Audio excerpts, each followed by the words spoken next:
కేసీఆర్తో జగన్ భేటీ, మరి రేవంత్తో ఎప్పుడు?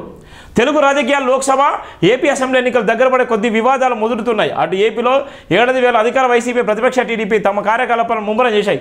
ఇక గత 2 ఎన్నికల్లో అసెంబ్లీ బోని కొట్టలేకపోయినా కాంగ్రెస్ వైఎస్ఆర్టీపీని విలీనం చేసుకుని ఆ పార్టీ అధినేత వైఎస్ షర్మిలను ఏపీ రాజకీయాలకి దింపే ఈ సరైన పరువు నిలుపుకోవాలని చూస్తుంది. ఈ పరిణామాల మధ్య ఏపీ సీఎం వైఎస్ జగన్ అనూన్యంగా గురువారం తెలంగాణ మాజీ సీఎం కేసీఆర్ని కలిసినటువంటి సందర్భం ఉంటుంది.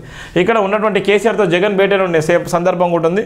ఆయన ప్రత్యేక విమానంలో ఏపీ నుంచి వెళ్ళి హైదరాబాద్కు వచ్చి కేసీఆర్ని కలిసిన తర్వాత సుమారుగా గంట సేపు అనేకమైన చర్చలు జరపడం జరిగింది. ఆ చర్చల అనంతరం ఒక పక్కన ఇక్కడ సీఎంతో మాజీ సీఎంతో ఇలా చర్చలు జరుపుతూ మరో పక్కన సొంత చెల్లె అక్కడ ఏదైతే సోనియా గాంధీని కలిసి గడ్కే అక్కడ ఉన్నటువంటి మల్లికార్జున ఖార్గేని కలిసి అక్కడ మల్లికార్జున ఖార్గేతో పాటు రాహుల్ గాంధీ సమక్షంలో పార్టీలో కండవ కప్పుకొని అక్కడ పార్టీలో కండవ కప్పుకుంది. ఇక్కడ సీఎం జగన్మోహన్ రెడ్డి ఇక్కడ రేవంత్ రెడ్డి ఇక్కడ ఉన్నటువంటి కేసీఆర్ కలిసిన నేపథ్యం ఉంది. అంటే ఈ రాజకీయాలు ఏ విధంగా వేడెక్కుతున్నాయి? రాజకీయాలు వాళ్ళ స్వలాభం కోసం చేస్తున్నారా, లేకపోతే ప్రజలకు మేలు చేయడం కోసం చేస్తున్నారా? ప్రజలు నిజంగా ప్రజల అవసరాలను తీర్చేటువంటి రాజకీయ నాయకులన్నా వీళ్ళు నమ్మొచ్చా నమ్మలేదు అన్నటువంటి పరిస్థితి అయితే మనకు ఎందుకు వస్తుందంటే, ఇప్పటికైనా ఓటర్లు తెలుసుకోకపోతే, ఓటర్ల నాడిని తెలుసుకోకపోతే, నీ ఓటు హక్కును తెలుసుకోకపోతే, నీకున్నటువంటి ఓటు విలువ ఎంత పవిత్రమైనదో, ఏ వ్యవస్థలో ఉందో, ఏ వ్యవస్థ నుంచి ఏ వ్యవస్థకు వస్తుందో, ఎలాంటి సందర్భంలో నీ ఓటు హక్కు ఏ విధంగా పనిచేస్తుందో తెలుసుకోకపోతే ఆగమైపోయేటువంటి పరిస్థితి. ఒక పక్కన ఢిల్లీలో షర్మిలమ్మ, గల్లీలో గల్లీలో జగన్మోహన్ రెడ్డి. అంటే ఇద్దరు కూడా ఏ విధంగా ఉన్నారు? ఇద్దరు ఒకే రక్తంతో ఉన్నటువంటి వ్యక్తులు, ఒకే రక్తం పంచుకొని పుట్టినటువంటి వ్యక్తులు.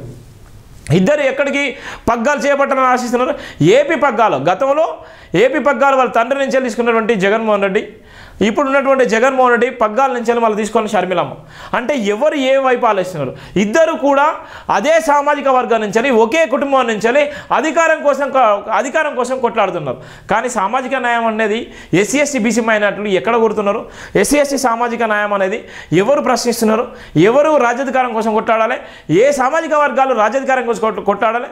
ఏ సామాజిక వర్గాలు న్యాయం కోసం కొట్లాడాలంటే మనం వాళ్ళు ఇచ్చేటువంటి బిస్కెట్లకు అమ్ముడు పోయి మన బానిసత్వాన్ని ఇంకా నెట్టుబడుతున్నాం. అందుకోసమే బాబాసాహెబ్ అంబేద్కర్ గారు ఏ జాతులైతే రాజకీయానికి దూరం అయిపోతాయో, ఏ జాతులైతే రాజకీయానికి సమాధి అయిపోతాయో ఆ జాతులు అంతరించిపోతాయి, కాలగర్భంలో కలిసిపోతాయని చెప్పినటువంటి బాబాసాహెబ్ అంబేద్కర్ గారి సూక్తులు కంపల్సరీ గుర్తుపెట్టుకోవాలి.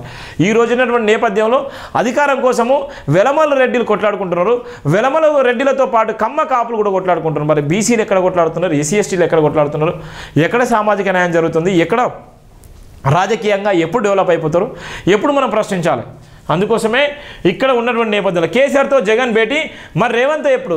రేవంత్తోని నాకు జగన్మోహన్ రెడ్డికి ఎలాంటి సంబంధం కూడా లేదు, ఎక్కడ కూడా కలిసినటువంటి దాఖలాలు లేదు, ఎక్కడ మాట్లాడుకున్నటువంటి దాఖలాలు కూడా లేవు. కానీ ఒకవేళ మళ్ళా వైఎస్ జగన్మోహన్ రెడ్డి అక్కడ సీఎం అయినట్టయితే ఏదో ఒక సందర్భంలో అయితే రేవంత్ రెడ్డితో కలిసేటువంటి నేపథ్యం కూడా ఉంది. రేవంత్ రెడ్డితో ఏదో ఒక సందర్భంలో మాట్లాడేటువంటి పరిస్థితి కూడా వచ్చేటువంటి వార్తను కూడా జైబీన్ టీవీ స్పష్టంగా చెప్తున్నటువంటి వార్తను కూడా మనం చూస్తున్నాం.